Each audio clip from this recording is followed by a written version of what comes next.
Copa അമേരിക്കയിൽ അവസാന group മത്സരത്തിൽ ബ്രസീൽ മികച്ച ഫോമിലുള്ള കൊളംബിയയുമായി സമനില വഴങ്ങുകയായിരുന്നു. ഓരോ ഗോളടിച്ചാണ് ഇരു ടീമും സമനില വഴങ്ങിയത്. ഇതോടെ ഗ്രൂപ്പിലെ 2ാം സ്ഥാനക്കാരായ ബ്രസീൽ ക്വാർട്ടറിൽ കരുത്തരായ ഉറുഗ്വേയാണ് നേരിടേണ്ടത്. ഇതിനിടെ കൊളംബിയക്കെതിരെ ബ്രസീലിന് അർഹിച്ച പെനാൽറ്റി നൽകിയില്ലെന്ന് വെളിപ്പെടുത്തിയിരിക്കുകയാണ് സംഘാടകരായ കോൺമബോൾ. വിനീഷ്യസ് ജൂനിയറിനെ ഫൗൾ ചെയ്തതിനാണ് മത്സരത്തിൽ പെനാൽറ്റി നിഷേധിച്ചത്. വാർ പരിശോധനയിൽ തെറ്റുപറ്റിയെന്നും ബ്രസീലിന് അനുകൂലമായി പെനാൽറ്റി നൽകേണ്ടതായിരുന്നു എന്നുമാണ് കോൺമബോൾ വ്യക്തമാക്കിയിരിക്കുന്നത്.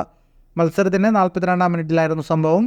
പെനാൽറ്റി ബോക്സിൽ വിനീഷ്യസിനെ കൊളംബിയൻ താരം വീഴ്ത്തുകയായിരുന്നു. പന്തിൽ കോൺടാക്ട് ഉണ്ടെന്ന കാരണത്താലാണ് പെനാൽറ്റി മത്സര സമയത്ത് നിഷേധിച്ചത്.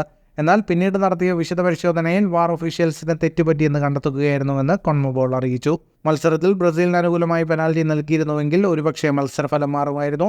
ബ്രസീൽ ജയിക്കുകയായിരുന്നെങ്കിൽ ക്വാർട്ടറിൽ ഉറുഗ്വേയെ നേരിടേണ്ട സാഹചര്യം ഒഴിവാക്കുകയും ചെയ്യാമായിരുന്നു. പെനാൽറ്റി അനുവദിച്ചിരുന്നെങ്കിൽ കളിയുടെ ഗതി പൂർണ്ണമായി മാറുമായിരുന്നുവെന്ന് ബ്രസീൽ കോച്ച് ഡോറിവൽ ജൂനിയർ പറഞ്ഞു. ഫുട്ബോൾ ലോകത്തെ കൂടുതൽ വാർത്തകൾക്കും വിശേഷങ്ങൾക്കുമായി സ്പോർട്സ് കഫേ ഇപ്പോൾ തന്നെ സബ്സ്ക്രൈബ് ചെയ്യുക.